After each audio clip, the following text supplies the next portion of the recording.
I would strongly consider student interest when setting up my course. What are they interested in or engaged in?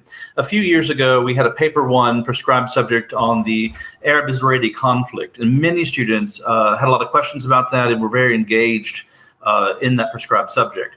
Those students who may have gone through a British school or British curriculum and they've had the First World War and the Second World War over and over and over, then you might want to consider doing something different as opposed to just doing it again, just to keep them engaged. I personally, because I teach in the Middle East and I'm very aware of the situation here, but also law, I would, as a new teacher, be very careful when choosing things that might be controversial or have different points of view that may not be popular. So, for example, in the Arab-Israeli conflict, I would have avoided that here in Egypt because in Egypt it is illegal for a non-Egyptian to teach Middle Eastern history because of that controversy. And you don't want to get in trouble. But do check with your head of department or your school administration. Make sure that you have the resources available to ensure that you can teach and students can learn in the subject. I am desperate to teach in the future the Fatimids, the Abbasids, and the Umayyads, which goes along with my degree. But what would I find student-friendly texts in the Fatimids, for example, or would I have to create everything from scratch? If I'm creating everything from scratch and I'm a new teacher, I might just get overwhelmed. So when laying out your course, I would recommend that you look at these 5 areas to consider. Is everybody on board?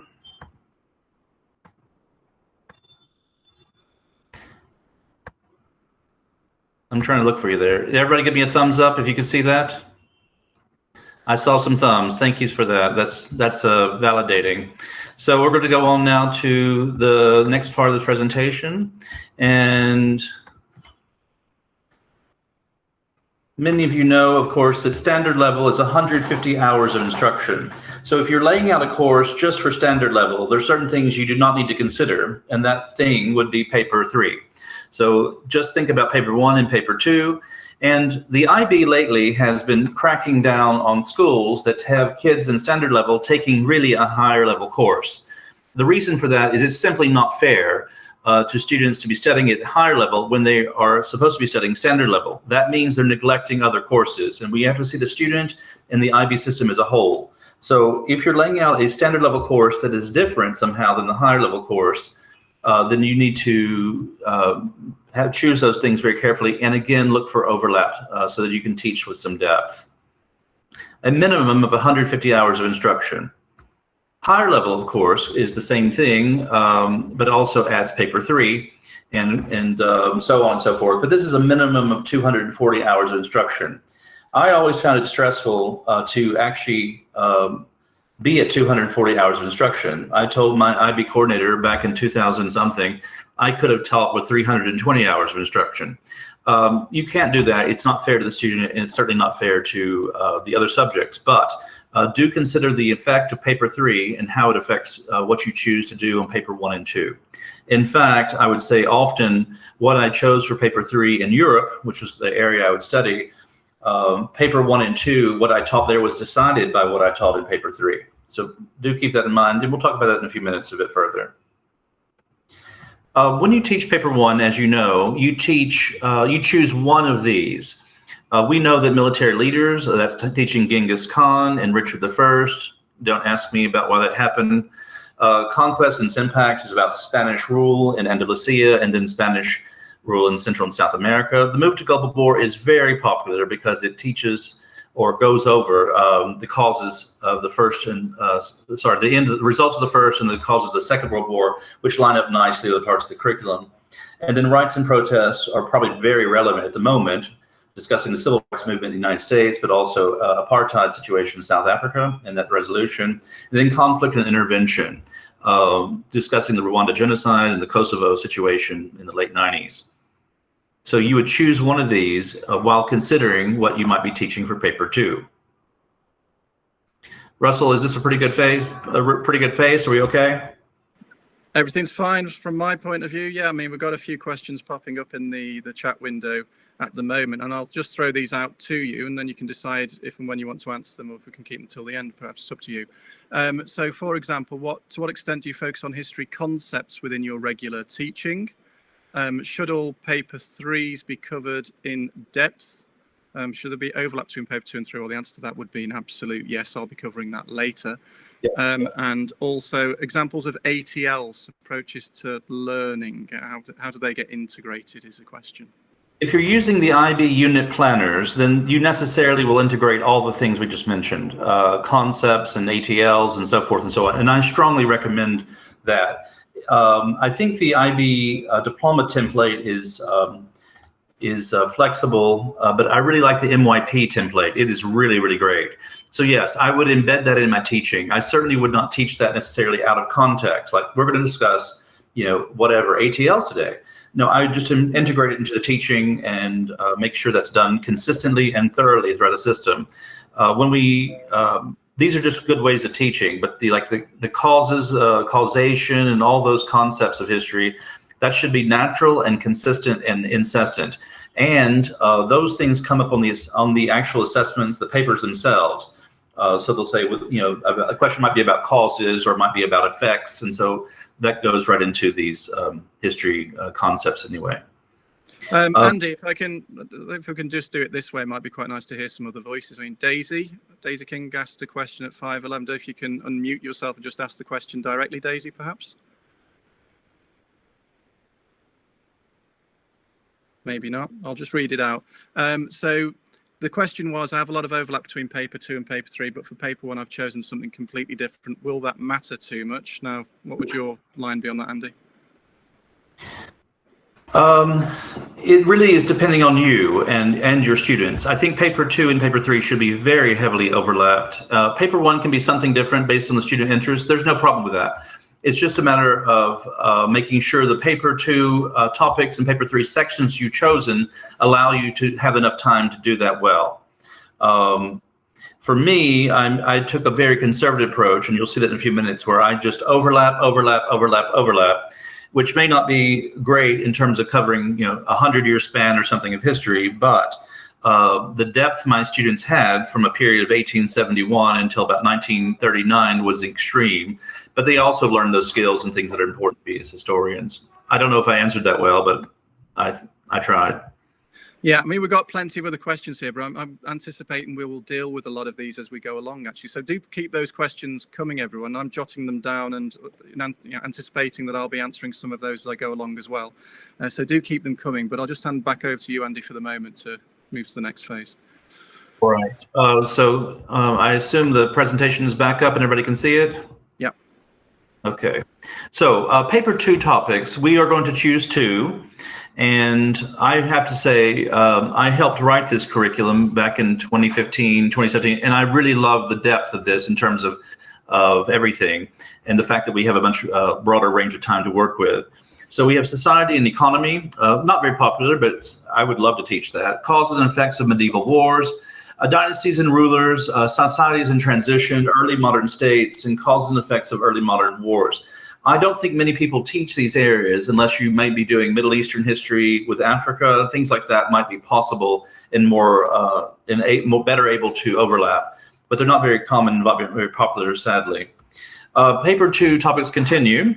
The origins and development impact of industrialization. I really would love to teach that. Independence movements is becoming quite popular, and evolution and development of democratic states. Of course, these things are still relevant today. And when you see the curriculum, it asks you to compare and contrast at least 2 different groups to cover all the material. So you would necessarily have to cover them in 2 different regions.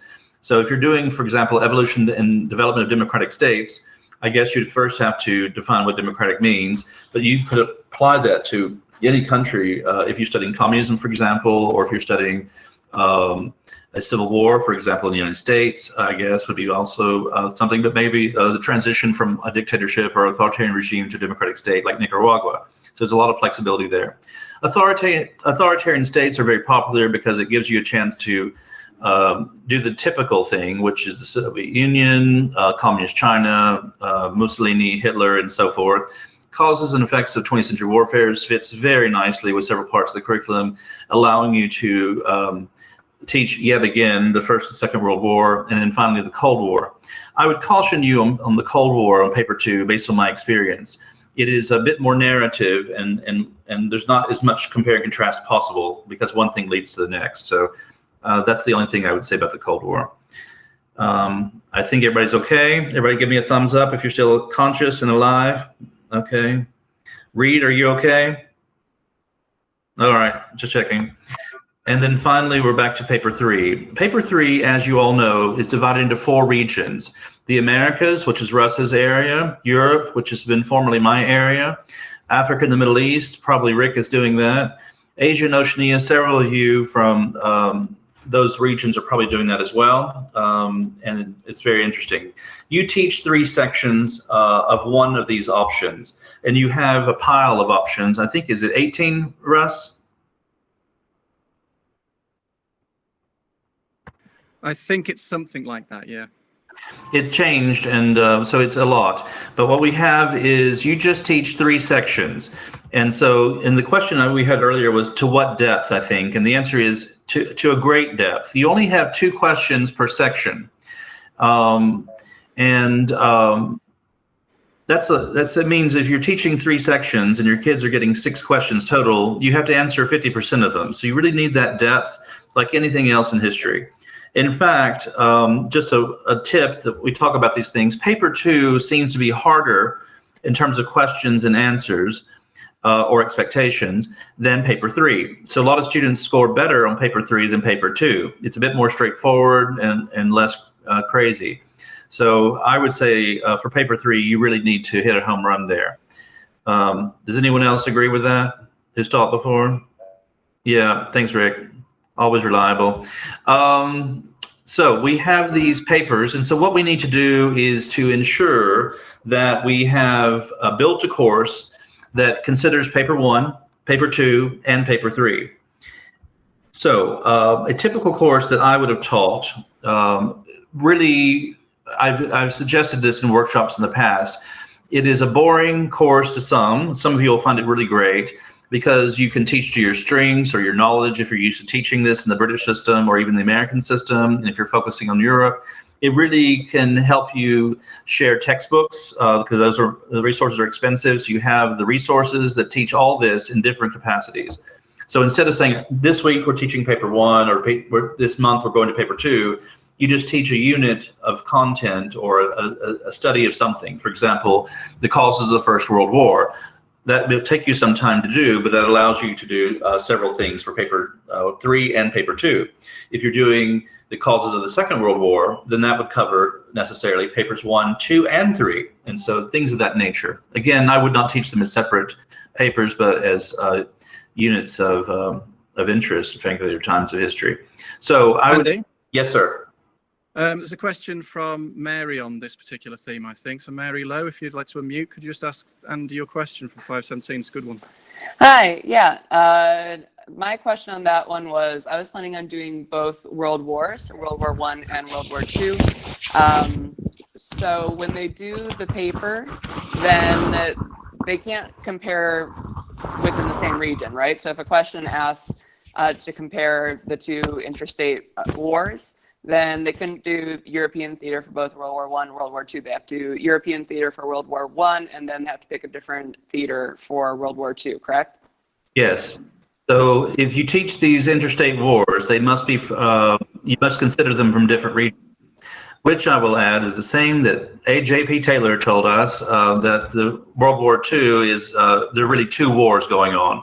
A world war or became a world war in Europe.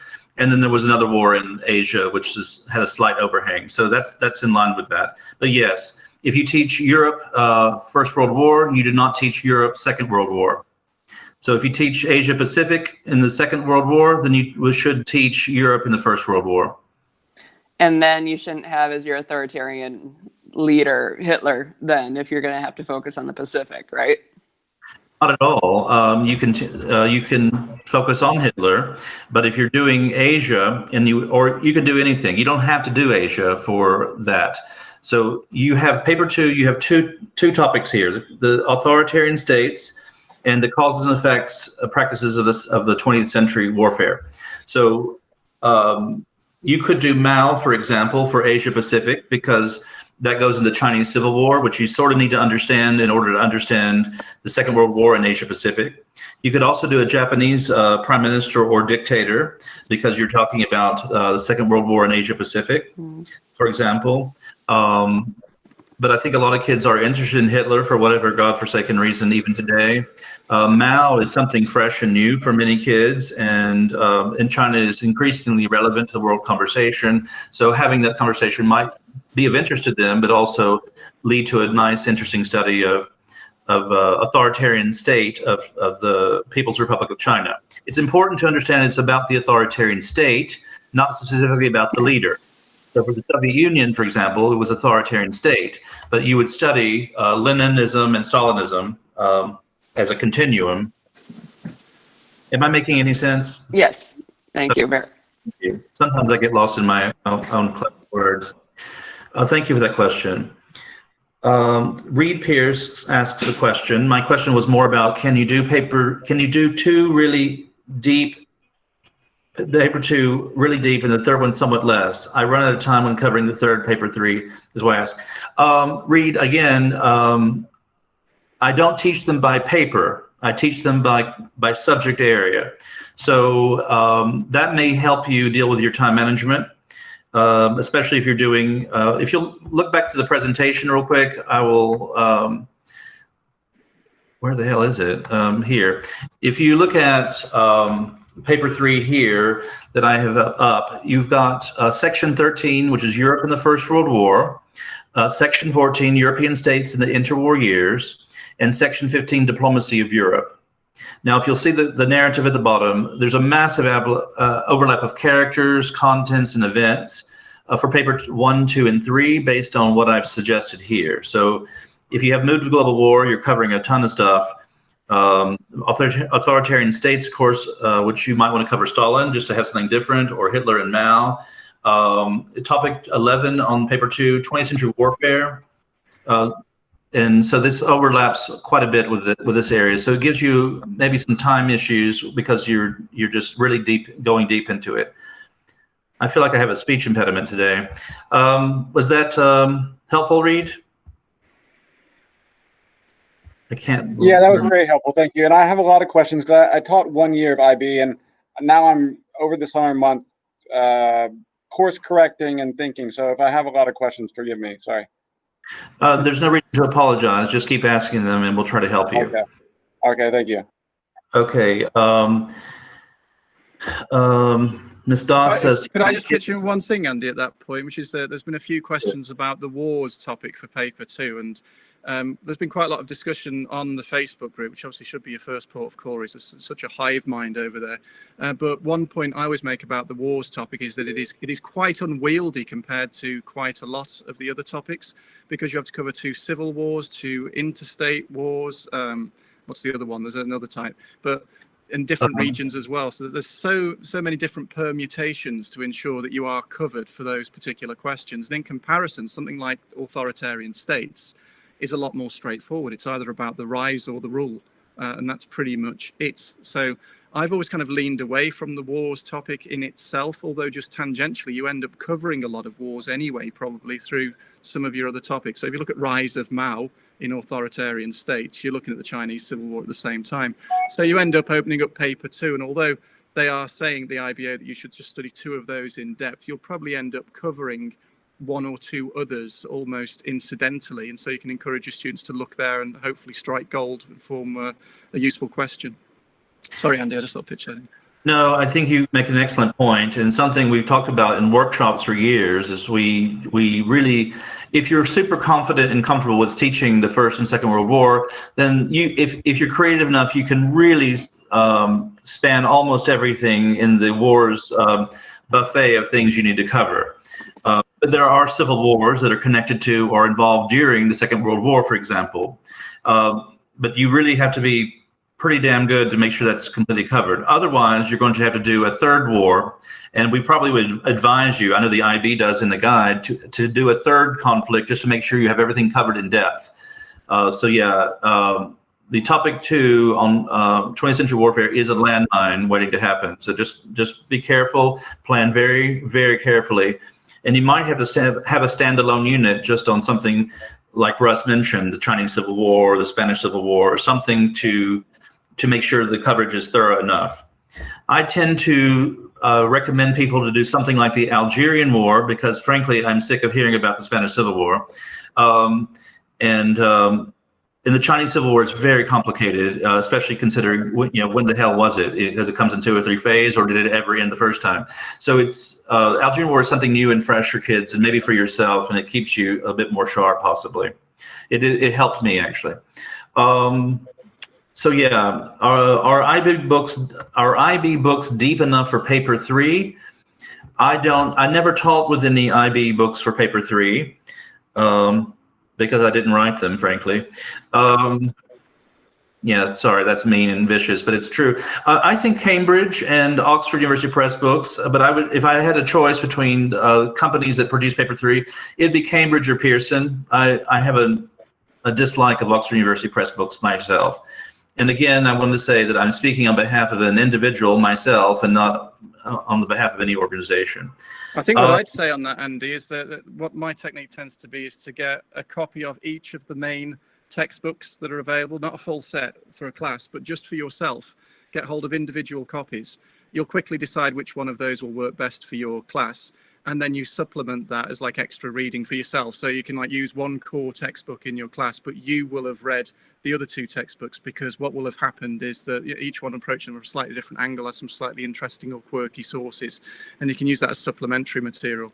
So that would be my basic tip, is get a copy of each one for yourself, because it's a very difficult question to actually say which is the best series from my experience, because it depends on the particular cohort sometimes.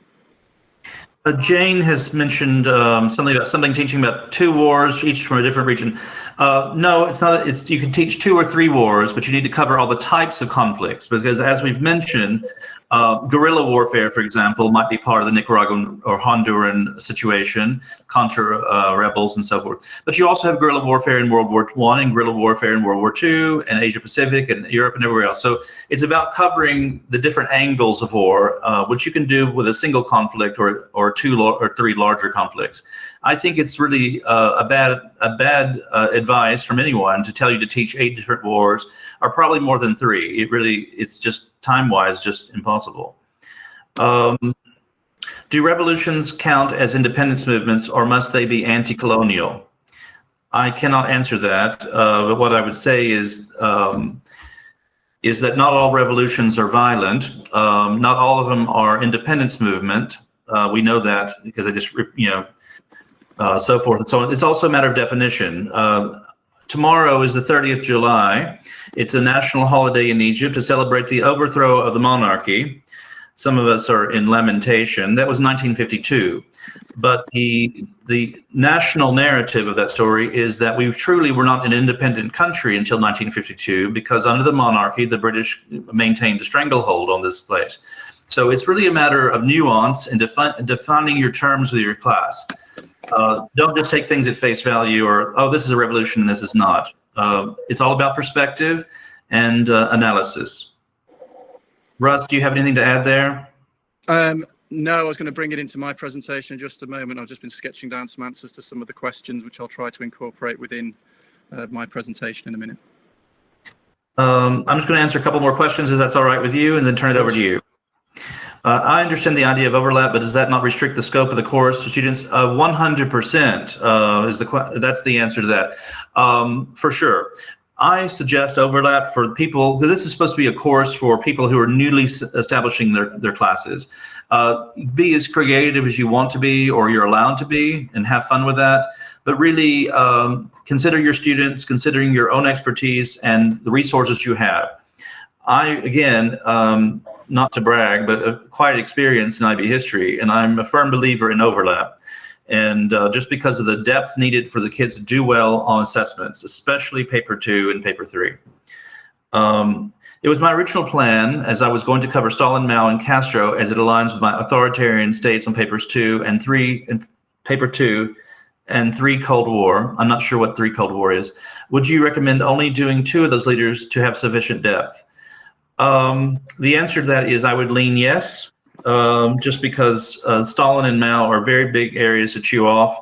You may find that some aspects of Mao's rule are not clear to us in the West, or we don't have enough information to make an assessment, like the effect on education or on the rights of women. You might find a couple of paragraphs about that as opposed to a bit more meat to chew on. If you're doing Stalin and women's, the development or treatment of women, you've got tons of material on that. But Mao is a little bit hard to quantify. Castro may be a bit easier. So just consider the depth of what you're doing and so forth. But yeah, you can cover it, just not as deeply as you might need to be. Okay, I'm going to stop rambling. I'm going to go finish up the presentation real quick. And essentially, this is a sample. I think Russ has several other samples that he's going to build upon.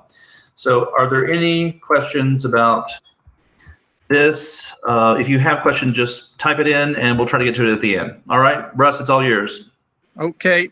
So if you can just stop presenting, Andy, so I can then take over. All right, so I'm just about to share my entire screen with you now, and hopefully it will bring up what I have got here. So it says, you know, present my screen, fingers crossed. Right, can you see my IB syllabus, Andy? On the Yes. screen? Excellent. Okay, so I'm just going to start talking through this a little bit. And Andy, as before, I can't now see the screen itself in terms of the chat questions. So if any crop up, just let me know and I'll happily answer those. So what I want to do in this next 15 or 20 minutes, everyone, is just talk through how I have actually structured my syllabus. And this is all available on my website, freely available active history, and I'll send you the link to that after the session. So you can see what my thought process was. So in autumn 2015, we had to start a new cycle of the IB syllabus. And my old curriculum map, which you can see there, is listed my paper 1, paper 2, and paper 3. And then downwards, we have the 2-year cycle. So I can quickly spot where I'm teaching a paper 1, paper 2, or a paper 3. That's quite important, actually, because the paper 3 is just for higher level students.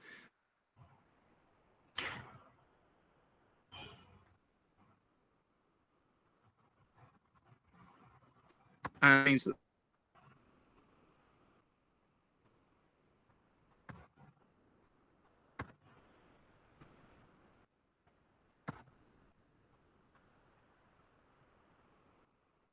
was, firstly, as you probably know already, if you've looked at the guide, it's a wonderful syllabus in how flexible it really is.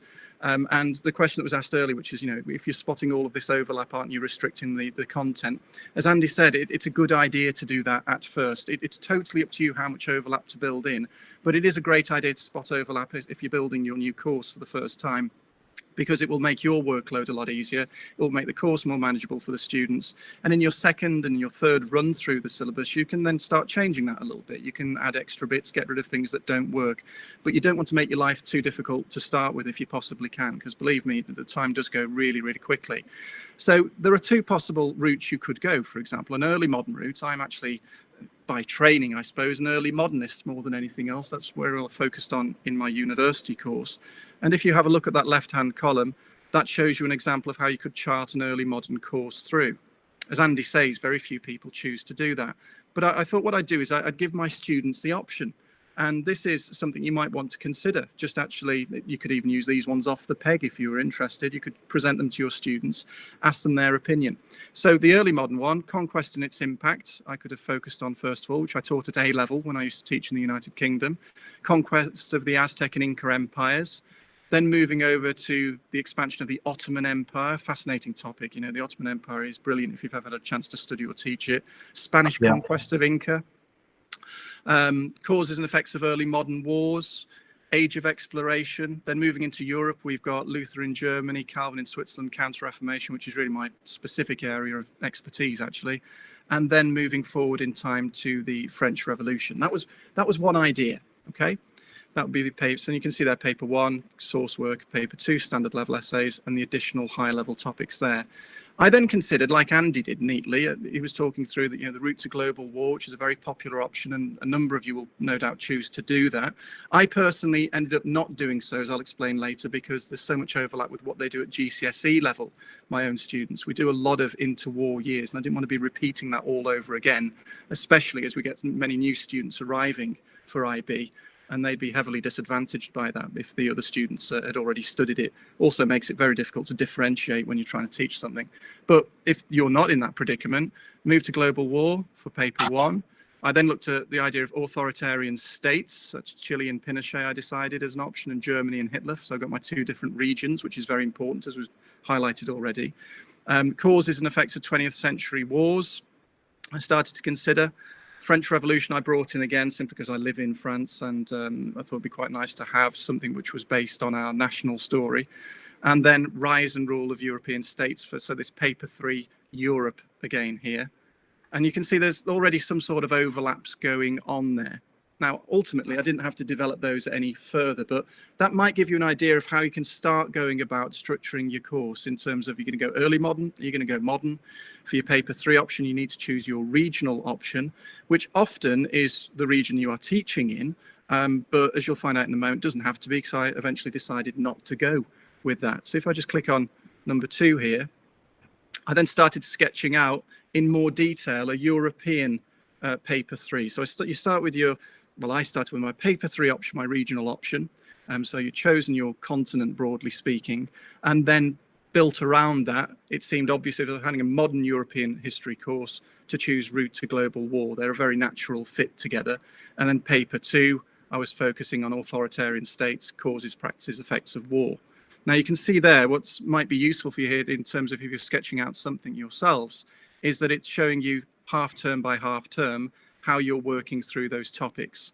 And I'm trying to make it gel together in a relatively natural way, and sprinkle the paper 2 and paper 3 options if I can, to make sure that paper 2 students, the standard level students, have that time out of the classroom. That was the basic idea. Now, again, in the end, I didn't decide to do that. I went with, and I've now settled on, modern American. So Andy talked to you in a bit of depth about the European sort of map, if you like. And what I'm now about to do is talk through the final article, if you wish. But I'm conscious I've babbled quite a lot there. So I'll just ask Andy if there's been any questions, or if anyone wants to pitch in with a question at that point before I zoom in on Americas. No, I think they're mesmerized and focusing on your presentation. Okay. Oh, be nice if that's the case. Fantastic. Okay, so here is now. You might want to expand your screen. Expand, you mean fill it all up? Yeah, it's a bit diminutive for us. How's that? Give it a second. Right now it's just blue. It's just blue. Hang on. Let's have a look. It's a bit bigger now, but still quite tiny. Is it? I'm not quite sure. All right. Okay. I think that's because of the view that we've got. Let's just change the view. So I'm going to change layout. Tell me if this helps. So if I type in a spotlight, for example, how's that looking? Give it a second. Sorry, if you haven't realized instantly, everyone, I've never used Google Meet before. It just recommended to me as a good tool. Is my screen appeared yet? Not yet, but just give it a second. Okay, I'll just go back into the tab. Maybe that makes a difference. How's that? Better. Okay, right. We'll have to go with that then, if that's okay. Hopefully that is legible, but again, I can always send you the link. In fact, what I'll do is I'm just going to copy the link from my browser here, go into the tab, and if you want it on your own screen, you can then see it directly if you want. So just in the chat area, I'm just about to paste in a direct link to that web page. So if you do want to have it on your own screen yourself, there you go. You've got the link available too. Thanks, Russ. Okay, so if I start talking through, this is my actual map that I'm using now. And you might even see some comments popping into it where I adjust it. And it's great to have this map instantly. Once you have settled upon your curriculum map, do share it with your students. You know, get them involved in choosing the topics they might be interested in. Have that conversation with them. It's very, very valuable that they feel a sense of ownership about it. And then have the live curriculum map available for the students to see, so they can keep on checking where they're going, what they're about to study, how it all gels together. So this is what I did. I decided, after looking at the paper 1 options, that the one I was most interested in, and I know it's very popular, is rights and protest. That's because the move to global war, as I said, was covered heavily at IGCSE, and I didn't want to be repeating that. And the other one, the conflict and intervention, just looked a little bit bleak as far as I was concerned. It's all genocides and all sorts. So rights and protest just seemed a little bit more uplifting. It was the story of quite heroic individuals fighting against segregation and apartheid and so on. So I thought, I'm going to do rights and protests. That'll be good. I think they're going to enjoy civil rights struggle in apartheid South Africa. Now, with that in mind, I then had to choose my paper 3 option. So whether or not you choose rights and protest, I'd recommend you go through the same intellectual process of, once you've chosen your paper one, what's the natural regional fit? Well, for rights and protest, it's either Africa, because it's South Africa and apartheid, or it's the Americas, because paper one is US civil rights movement. Those are the two main options. Civil rights movement and apartheid are covered in your paper one studies. And in that exam, incidentally, the exam will be on one of those two. It won't be a mix. So you don't know what's going to come up in paper one, but it will either be apartheid South Africa or it will be on the US civil rights, never a mix of the two. So that keeps it simple. Just to build on that, it's the same with all paper ones. So if you study, let's say, move to global war, then the questions are either on Japan or they're on Italy and Germany, just so you know how they approach that every time. So I decided, after looking at the Africa paper 3 syllabus and the Americas syllabus, that Americas was likely to be more popular. I was going to find it more interesting. I knew more about it as well. And you've got to play to your own strengths, remember, too. Don't create too much work for yourself. Choose what you're going to enjoy teaching, what you have a bit of experience on. And then with those two things in place and looking at what I'd be covering in those, I could then zoom in on paper 2 a little bit more. So it's a bit of a sandwich, really. Start with paper 1, then think about paper 3. And then after realizing that, for example, in paper 3, looking at the Americas, I'd be covering things like the Korean War. I'd be looking at the Vietnam War under the presidents. It looked like wars are going to be covered, but also Cold War. So I decided, on balance, to focus on Cold War and authoritarian states. But as I mentioned before, you will incidentally naturally overlap with some of the others. So one tip I'd give you is that don't feel hidebound by this idea that you've got to study just 2. It often comes up in the forum when I mention that, right, I cover more than 2. I'm not causing more work for myself. It's just that accidentally, almost, you inevitably cover some of these other things. So I like Cold War because my course, if you look at it, is basically from 1945 onwards, which is a bit unusual, I think, for most teachers. They go a bit further back. But that's the beauty of the IB syllabus. It's wonderfully flexible, and you can choose how to chart your way through it, both thematically and chronologically. So I'll just go through now how it breaks down, with highlighting here the standard level gaps as well. So I start off with a little standalone unit on political ideologies, which is very important for me, starting with the Cold War, 1945, starting to gather pace and so on. You might want to do something similar yourselves, but I've got a great unit on that, which the students really enjoy, about left and right wing, fascism versus Nazism versus socialism versus communism and Trotskyism and all the rest of it. We got all the isms out the way, nice and early, but they crop up so frequently if you're doing a modern course and doing the Cold War that it'd be crazy not to just pause and make sure that terminology is in place before you proceed any further. I look at the origins of the Cold War, and I then move on after into the second half of the autumn term, Second Chinese Civil War or the Spanish Civil War. No, Andy doesn't like it, but I'm just 3 hours drive from Barcelona, and we do a residential trip based on the Spanish Civil War, unless they're doing Berlin that year, hence the alternation. So that's a slightly different thing. And then if you see here, this is a key point. Second half of the autumn term, 3 weeks where standard level students are out of the room. Now, I've been guilty in the past of kind of just keeping my standard level students in the room because I think everything's interesting, everything's important, and everything joins together. But the IB coordinator quite rightly had a bit of pressure on all of the teachers to restructure your syllabus so you are guaranteeing those standard level students have that free time to concentrate on their high level subjects. So don't lose sight of that if you can. But I'm then looking at the Korean War because, as I said, I'm focused on Cold War and authoritarian states. So I don't need to be covering that for causes, practices, effects of war. So I'm not going to give them overkill if they're standard level students by giving them that. The high level students, of course, when they do the standard level paper, they may have that advantage open to them, of course. I'm then moving forward in time, and I'm now over to my first batch of paper 1. And I think it was, may even have been Rick actually, but in the tips that were offered on the Facebook group for new teachers, it was stated, don't try and teach paper 1 all in one go. Just keep on layering those skills, keep revisiting the topic. And the rights and protest is great for that because, as you see scanning down, apartheid South Africa, relatively short topic, that one, compared to the civil rights struggle. But that keeps popping up all the way through to 1965. And in fact, in higher level, I pick it up again, as you see here, as a pure paper 3 topic. So I start my apartheid South Africa there. I move on to Mao's China, his rule of China in the 50s and 60s and so on. Then I'm going across to paper 3 for McCarthyism. And you can see the patterns starting to emerge. As you go through, you'll see what I'm trying to do is alternate between the papers a little bit. for two reasons, really. Number one is they're developing both essay skills and source work skills all the way through the 2 years, rather than just concentrating on one or the other.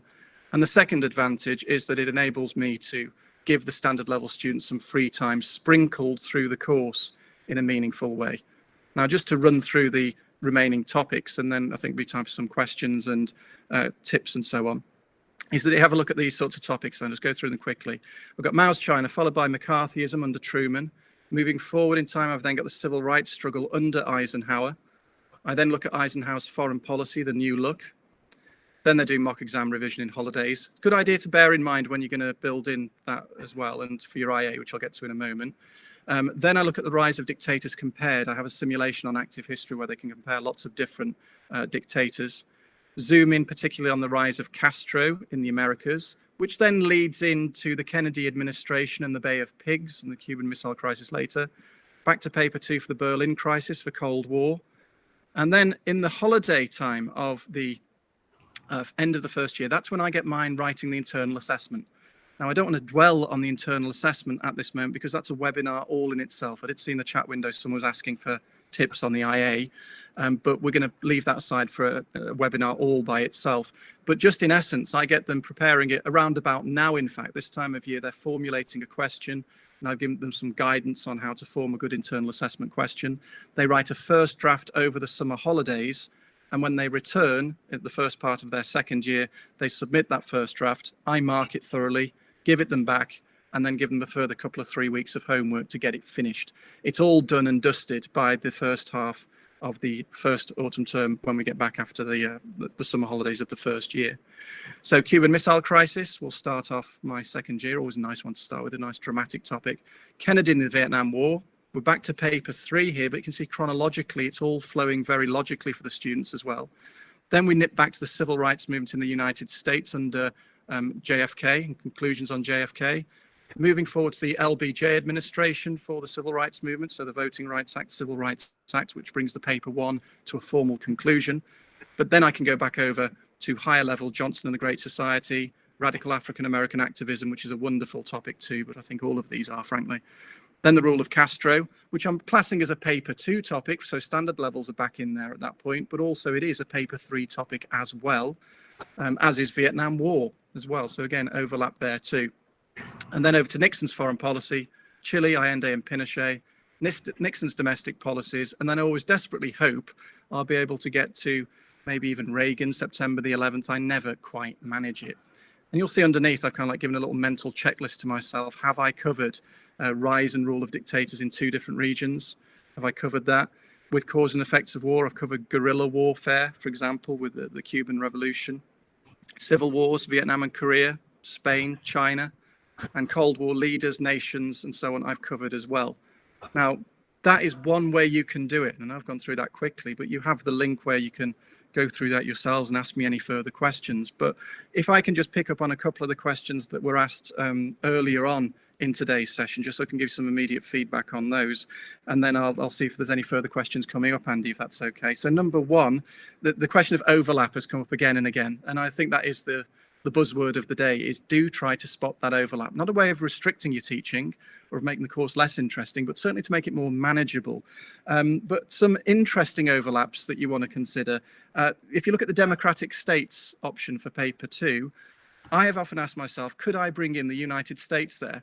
You know, if it's about democratic states challenges and responses, or the move towards democracy within a state, could I look at the civil rights struggle within that? Well, that's a rhetorical question. It's one which has generated a bit of debate on the forum. So maybe the sign there is, you know, don't necessarily risk it. But similarly, for authoritarian states, could I consider apartheid South Africa? Well, the answer is, again, we could debate the nature of authoritarian states, but you've got to look at the sort of questions that come up in the past papers. So if I was going to make one really big tip here when you're deciding on would that topic work, simply look at a past exam question from the past papers. And what you might find, for example, is it might say, to what extent was propaganda a key factor in the rise to power of one authoritarian state, authoritarian ruler you've looked at? Well, if you choose to look at apartheid South Africa, you're looking at Verwoerd, presumably, and there isn't really much to go on there. There's just not enough to say. So it's not you can leave the academic debate to one side. You know, was Verwoerd an authoritarian ruler in the sense the IB syllabus? You could argue yes, you could argue no. But the point is, you probably couldn't answer a question based on that. Another one, for example, the Cuban Revolution is a classic one we keep arguing about in the Facebook group. Can you regard the Cuban Revolution as a civil war for paper 2? There are a number of colleagues on that Facebook group who say they do so and it works well and that they've done it in paper 2 successfully with their students. You could consider that. I prefer not to, because I'm already covered for civil wars anyway, and the fact that it's called a revolution, not a civil war, sort of leans me against it. But I know there's differences of opinion on that too.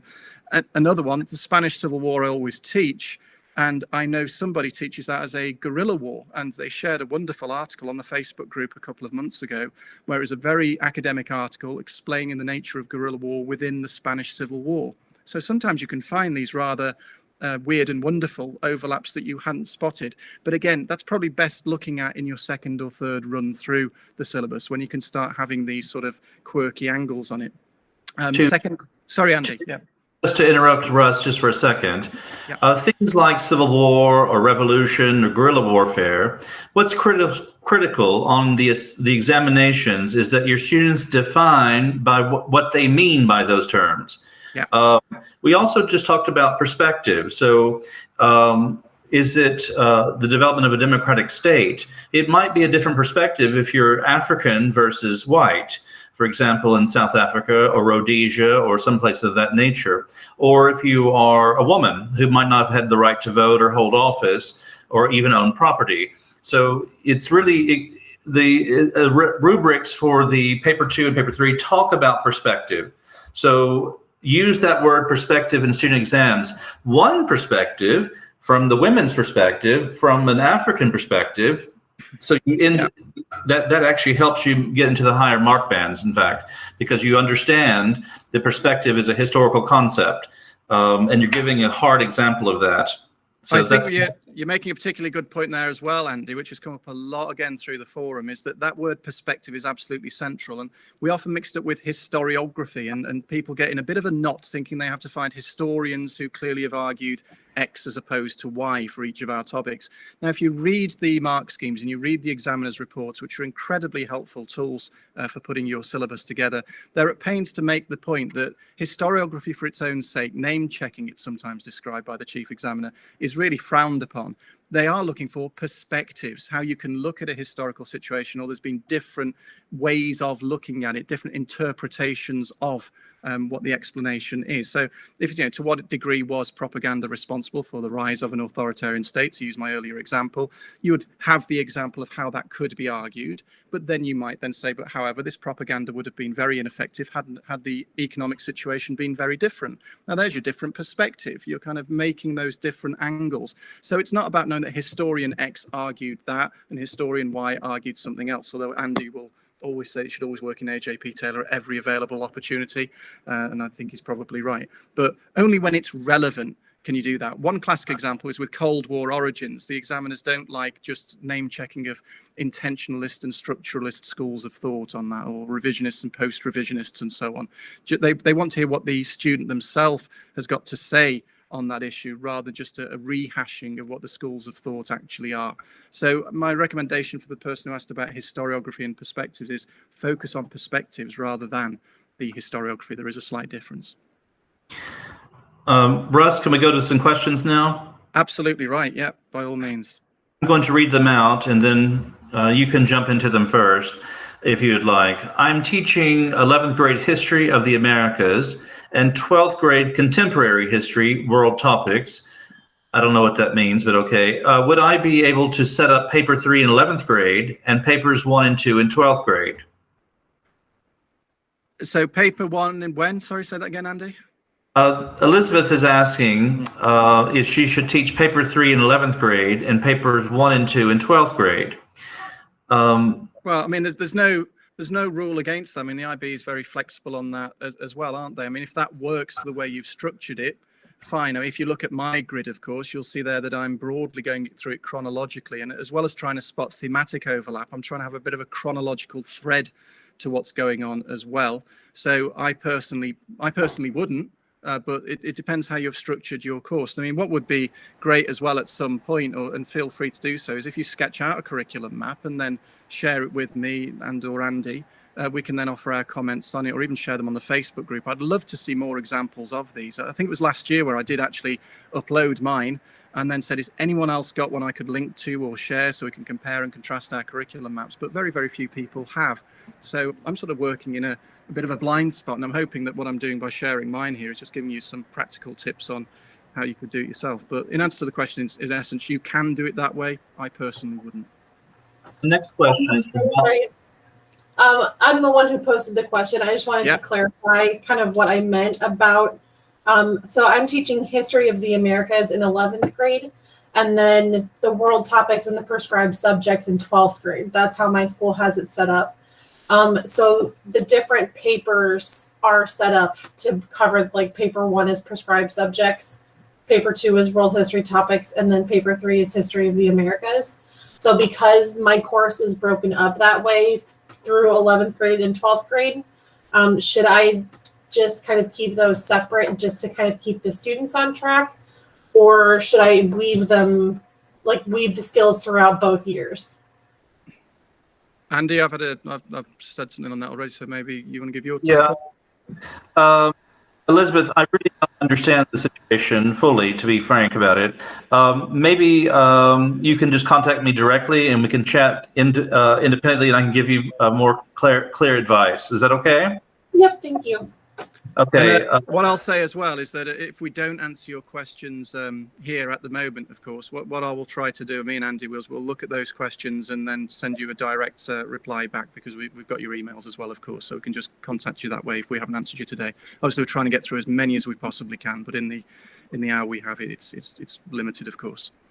Sorry, thank you, Elizabeth. Maya would like to know how you can teach apartheid South Africa and the civil rights movement in only 7 weeks. I don't teach that, Russ, you do, so good luck. Okay, well, I'm just looking at my curriculum map here again. I know I've stopped presenting, that's deliberate, but it's just so I can see you all again. But apartheid South Africa, yeah, I can cover it in 3 weeks. And that might sound surprising, but bear in mind that it is a source work paper. So really your background knowledge is to provide essential context, so you'd be able to comment on the reliability of particular witnesses in terms of their perspective on the events described. It's for context. So you can get through that one relatively quickly, I find. It is, you're right, it is a bit unbalanced in terms, though, that the civil rights movement takes a lot more. Now, it's saying there I cover it in 7 weeks. Well, I don't actually. If you have a look at the curriculum map itself, you'll see that in spring 1 of the first year, I do apartheid South Africa. In spring 2, I spend 4 weeks on the civil rights movement from 54 to 60.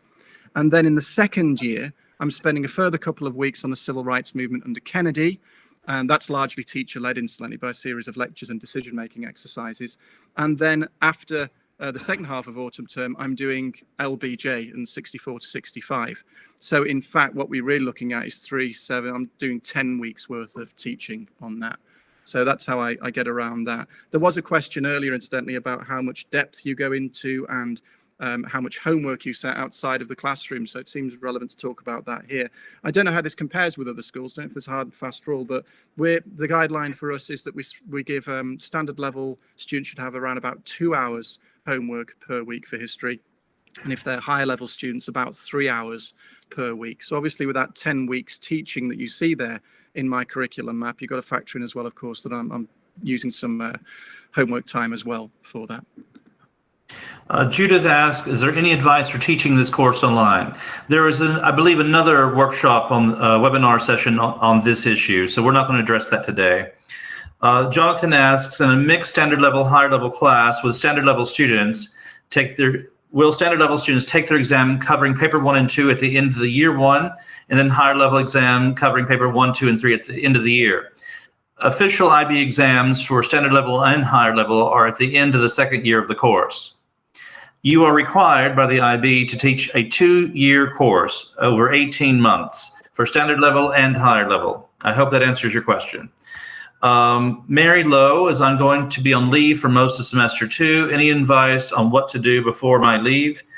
I'm not sure this is the right place for that. So we will, maybe you could email us later or ask the History Forum for some advice.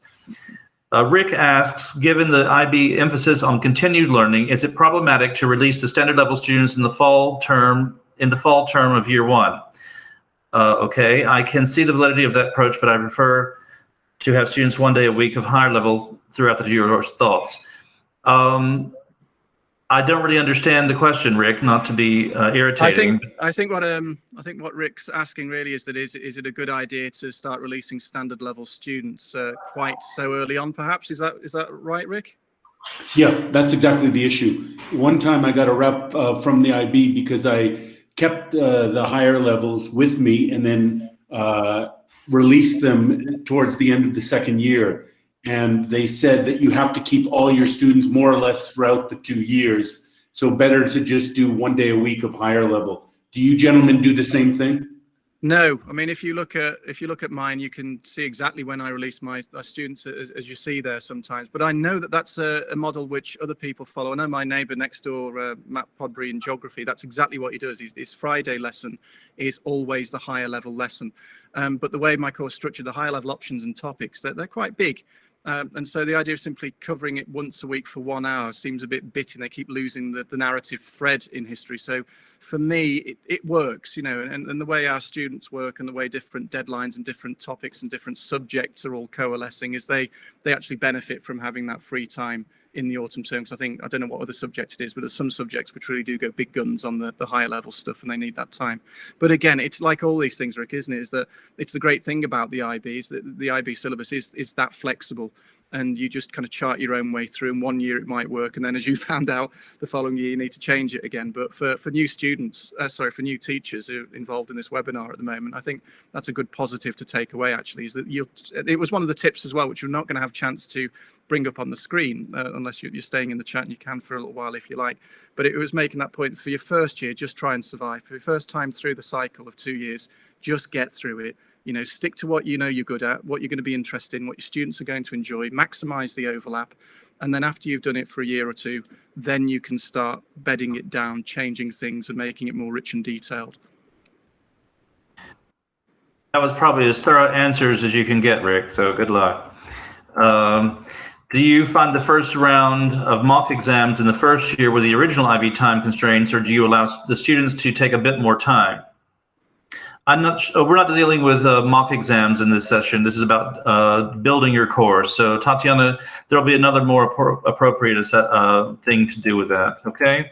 Again, you seem to be teaching by paper and not by a continuum of history, so be careful with that. Daisy King asks, is there a bank of exam questions and model answers anywhere at all? I have no idea. They don't even for proper format. We do a source work paper and then one essay. So there's no bank of questions I'm familiar with. Maybe some online site. Maybe maybe Russ's active history site has something of that nature. What do you recommend teaching as guerrilla warfares? From David Urbanski. If you're asking me personally, I teach guerrilla warfare during the Second World War, and I don't separate it. So I talk about a civil war in Italy, starting in 1943 between two separate governments, for example, a civil war in former Yugoslavia, or what used to be Yugoslavia. You might be able to talk about civil war within Poland itself between various groups. I assume you're from Poland. And in some way, you might be able to define resistance movements as guerrilla war. Possibly in France or Denmark, possibly Poland, Soviet Union, and so forth. If you're doing Asia Pacific, there's certainly a civil war going on in various locations, including China, Manchuria, if it's considered a separate state, in the Philippines. There's lots of examples of that. You'll find that in one of my textbooks, come to think of it. Vietnam and Cuba are good as well, aren't they? Yeah, well, as standalone wars outside of the Second World War, there's just endless examples. Spanish, Korean wars, Vietnam is a good one. You could argue is a war between states, but also an interstate war, but also a civil war. It's sort of limitless there. Korea is another good example of that as well, isn't it? The Korean War is another example of both a civil war and an interstate war, however you want to define it. And possibly guerrilla warfare, but you'd have to stretch that. But there's the Chinese Civil War is also that a war between states? What's going on there? So you've got lots of things to define and investigate. Rick, I'm skipping all your questions because we've already answered yours earlier. Sorry about that.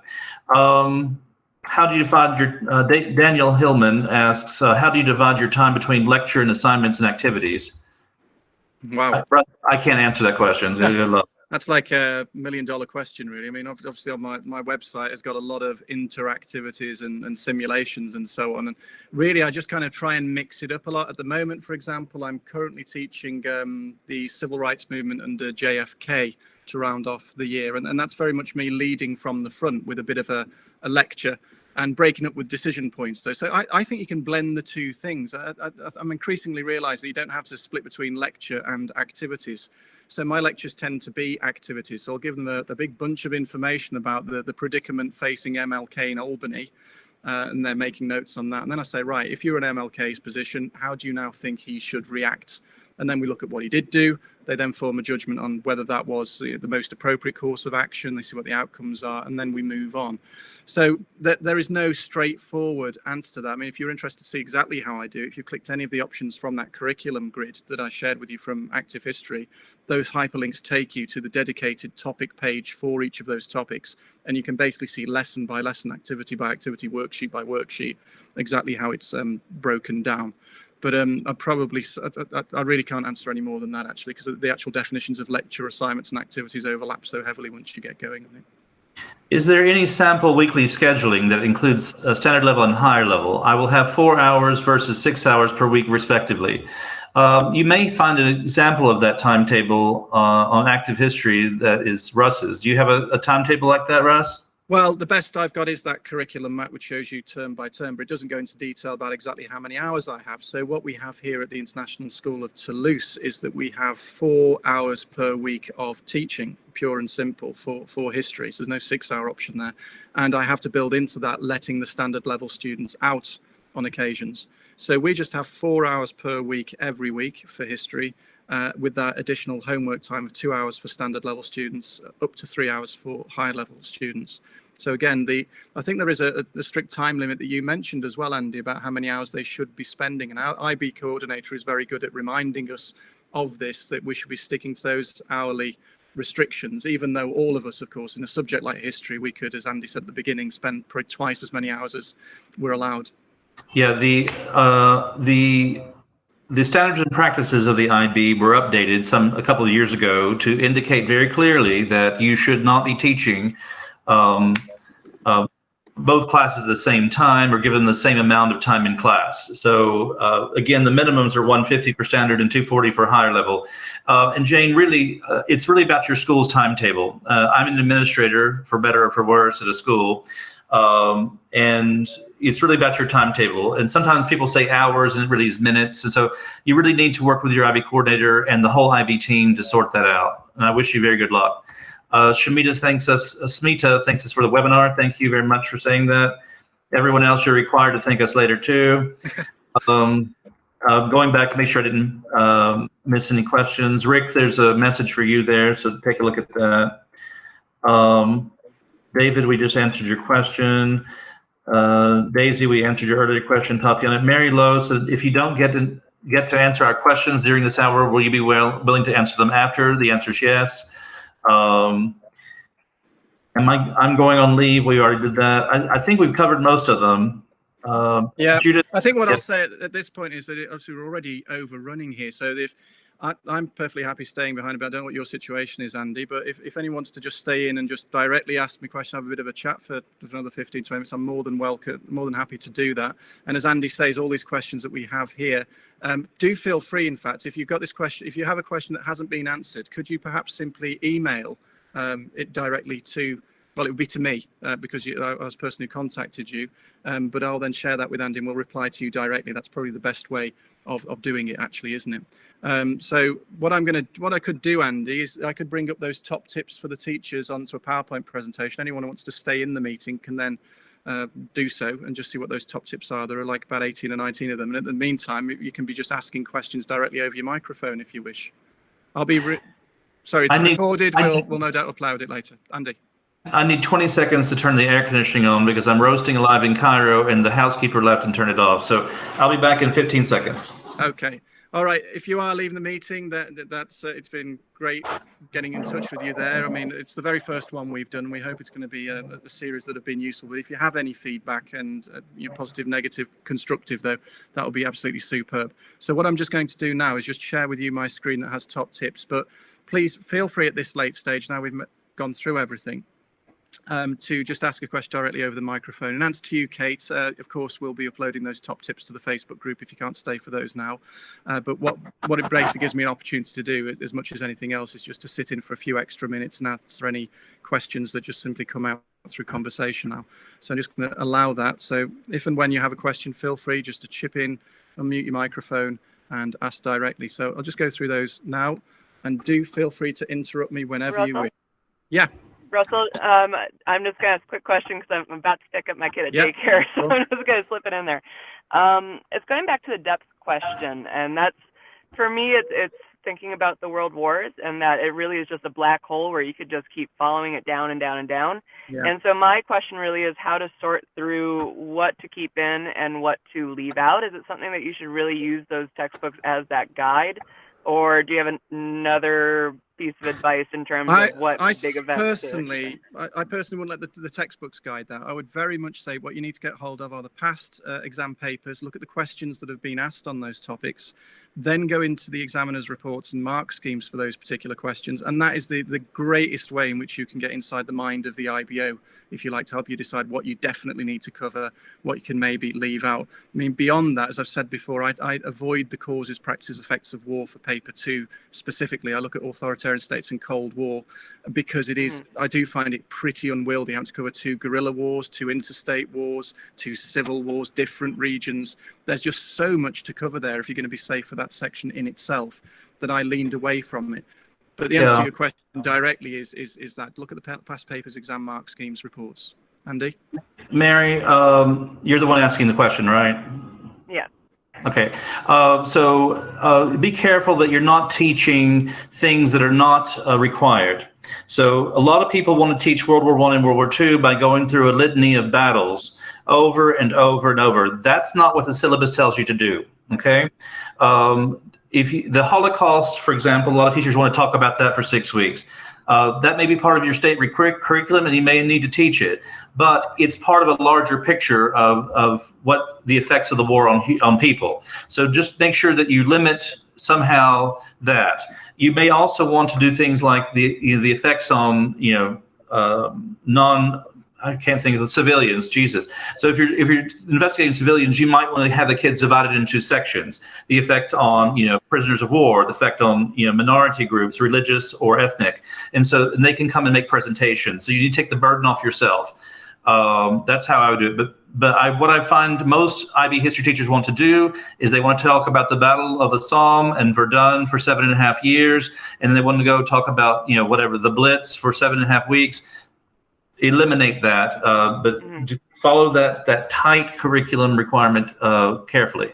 It's really about the way warfare was conducted, and you might have some examples of that happening somewhere. But to go on an exhaustive study of the Battle of the Leyte Gulf in the Philippines is not a good idea. Because what they're going to ask is, within a paper, is for the student to show an understanding of whatever that skill is, and then provide 1 or 2 examples in order to support their answer, right? Yes, the point of the history, as you know, is to provide evidence to support an argument. So they may know something about a battle or a situation in a war that's evidential. So if you're talking about, we just had a question from David about guerrilla warfare. So you need to make sure they can talk about guerrilla warfare. We're not talking about all of World War II. We're talking about a guerrilla warfare that may have happened in World War II, or an example. And that's it. I hope that's helpful. Okay. Yeah, it's very helpful. Thank you guys for that. And thank you for the webinar. I really appreciate it. You're very welcome. I mean, I'll add as well that if you look at paper 2, which is often overlooked by teachers, is that the recent incarnation of the IB exam does not demand that students talk about a particular dictator or a particular war. It will say, with reference to any 2 rulers you have studied from 2 different regions, answer this question, basically. Now, in the old syllabus of paper 2, they'd sometimes specify what war or dictator you had to look at, which made it a real crapshoot in case of, you'd either covered it or you hadn't. But it's now it's beautifully open-ended, where the students can just choose who they want to talk about. So I teach Castro, for example, in a great deal of depth for both rise and rule. I teacher lead that one. And then I give them the opportunity to research a second dictator in more depth for themselves. And they can choose anybody they like, and some will choose Idi Amin, for example, some will choose Ayatollah Khomeini, and as a result they sometimes bring that into the exam too. So that flexibility is quite good. Don't feel as if you're going to have to cover loads of wars in case the exam asks about that particular war, because it never will in paper 2. It'll always give you the option. Judith had a question. Judith? There's a couple of people with hands up. Oh, Judith's left. Click the wrong button. Smita's just popped a hand up there, so I can't see absolutely everybody. So I don't know if that, but Smita, if you got a question?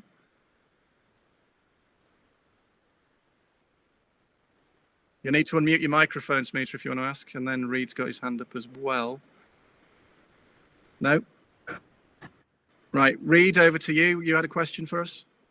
Yeah, I sure do. I have heard this from other people, but I know here at where I'm teaching at UWC, students seem to do better when it comes to marking on paper 3s than paper 2s. Is there a reason for that? Because you would think it would be the other way around, because there's the flexibility in paper 2, and yet paper 3 is so specific, yet somehow the marks are higher on paper 3. Yeah, Reed, this question's been asked for the last 20 years, and I can tell you my personal opinion, which is the only opinion I have actually, is that the questions are oddly worded on paper 2. I think there's some, frankly speaking, some sort of crazy cabal in charge of paper 2 that necessarily try to make things difficult. There's a reason I'm not leaving IB workshops for these days. But they'll have fake quotes, which drive me completely crazy. Anything just makes the world is a better place because of war. To what extent do you agree with this? And so most of us are teaching kids who have English as a second, third, or 14th language. So there's no reason to make these any more difficult with fake quotes or any quotes. So I think the people who set the paper 2 exam are, really not sensitive to the needs, and also have a habit that's been hard to break. But to make a long story short, you have observed what is common knowledge, is that paper 2 is harder, and that's wrong and sad. Maybe through someday it'll be different, but I wouldn't. Paper 2, the problem is, of course, it's a very comparative and it's a global paper. That's the whole point, that it's made the standard level compulsory essay paper because it forces the students to have this international perspective on history, a global view of history, which is a great idea. But by their very nature, those sorts of questions are a lot more challenging, whereas paper 3 is much more like a traditional sort of A-level paper, I'd say, if you're familiar with that in the UK. Just in-depth, direct question about, LBJ, success or failure in domestic policy type thing. Very straightforward. So it's very strange for my students to understand, but when they're getting to the process of choosing their IB options, and they're saying, could I do higher level? My answer is, well, everybody should do higher level because it's easier to get a better grade if you do higher level, and they just don't get that. The content, obviously, is the additional burden. There's more content, but they will max out on paper 3 with their grades, as opposed to paper 1, and especially, as you've said, paper 2. So I always have to have this conversation with my colleagues where it just sounds so counterintuitive that I advise all of my students, especially the weaker ones, to do higher level. But there it is. Okay, Judith, you're very welcome, Reed. Judith, you had a question, then logged yourself off, so go ahead and ask a question.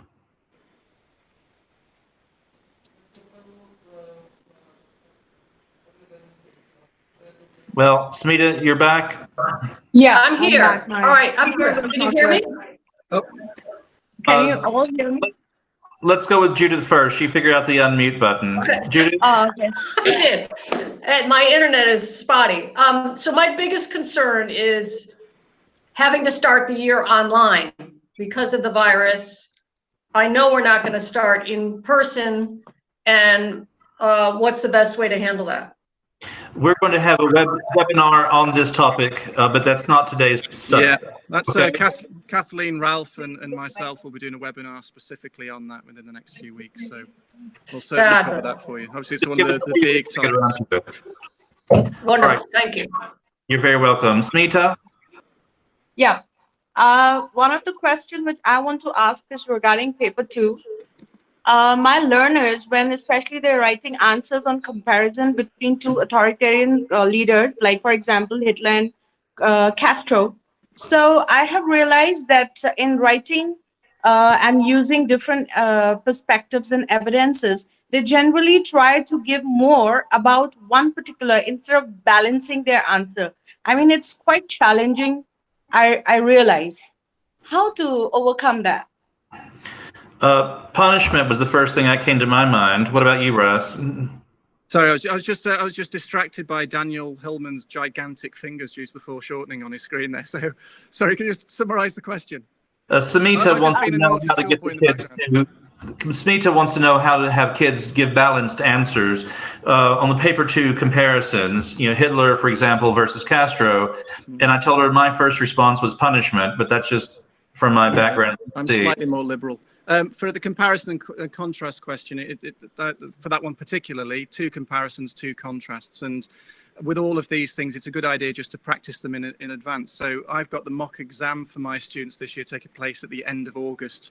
And I've warned them that the essay I'm going to set will require them to either compare and contrast the rise of 2 dictators or the rule of 2 dictators or the causes of 2 wars or the consequences of 2 wars. And what I'm going to do in our final lesson this week before we break up for the summer is just chart out how maybe we could do that. Go back through those topics. The compare and contrast questions are really great to keep towards for the end of the course or the end of each year because they are forcing students to go back and revisit 2 topics they've looked at. So I tend to look at the 2 wars or 2 dictators, whatever's appropriate, separately as discrete topics, and then use it as a revision opportunity to say, right, if the question is compare and contrast, what are 2 similarities between those 2 things? What are 2 differences? And that becomes your 4-paragraph essay. But I wouldn't try those too early on. You can't really try those questions too early on because you need to get enough content under your belt so they have those dictators, those wars ready to talk about. But I wouldn't scare them with those sorts of questions too early on. Okay, thank you. Thank you very much. Yeah. You're very welcome. We cannot see. Jessica's got a question. I can't see that. Jessica? Oh, hello. Sorry, I've got a very slow computer, but just a bit of advice, if that's all right. So I've taken over a Year 12 class. I've not taught IB before. And the prescribed topics that have been given are Castro and Mao for paper 2, well, authoritarian states and Cold War, and then for the HL topics, Imperial Russia and USSR 24 to 2000. Now, I've only been given those 2.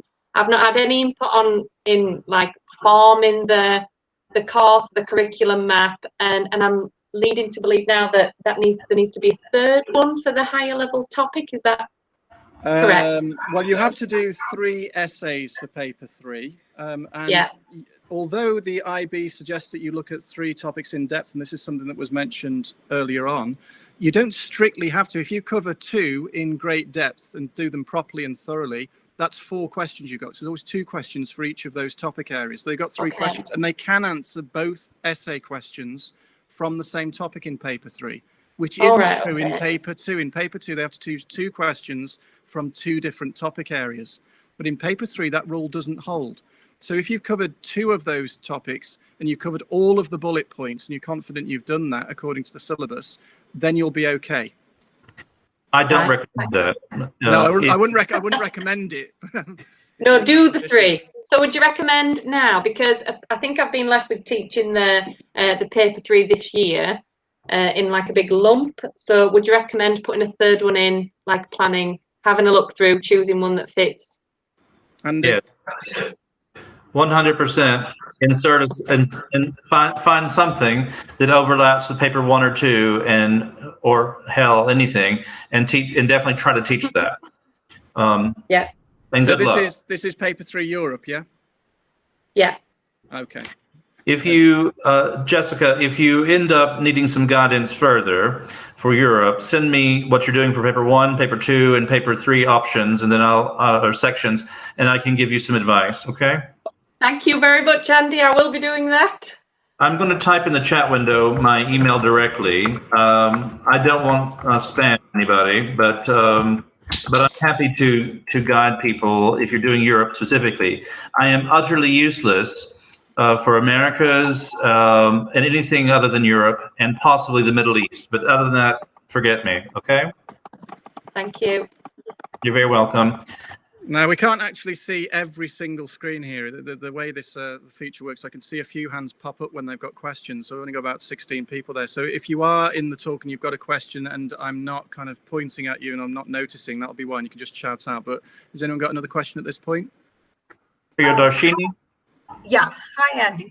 I wanted to ask, would you suggest teaching authoritarian states thematically, or should we go leader-wise? I think either way is fantastic. I love the idea of comparing and contrasting as you go along, frankly. I think that's a bit different than I would normally teach, and that's why it excites me, doing something different. It might be more helpful for your students. Right. Thank you. You're very welcome.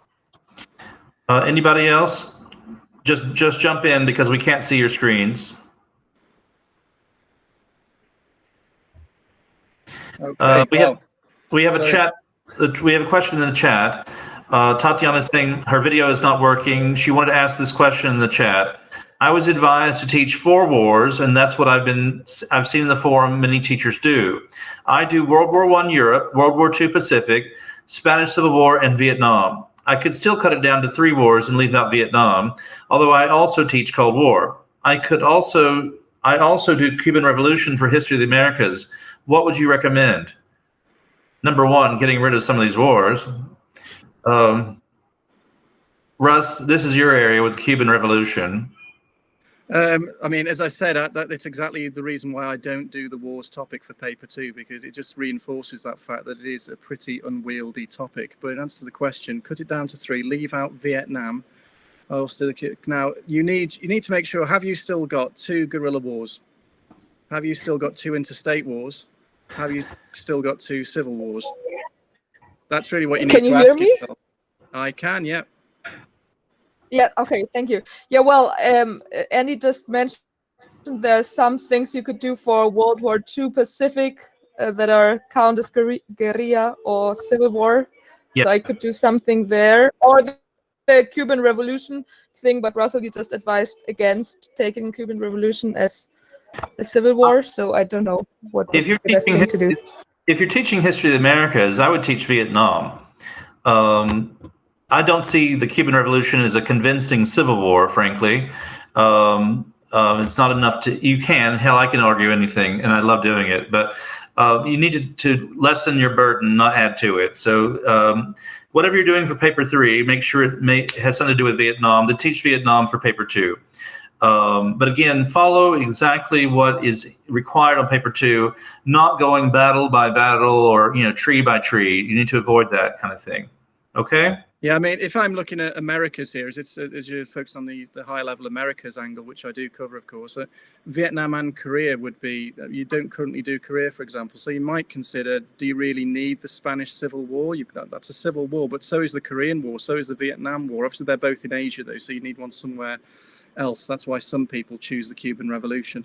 So sorry, I'm thinking on my feet here, and maybe I can answer that in an email in a bit more depth after a little bit more reflection. But I absolutely agree with Andy that Vietnam is a must go to if you do higher level Americas, because it covers so many American domestic presidencies as well and foreign policies.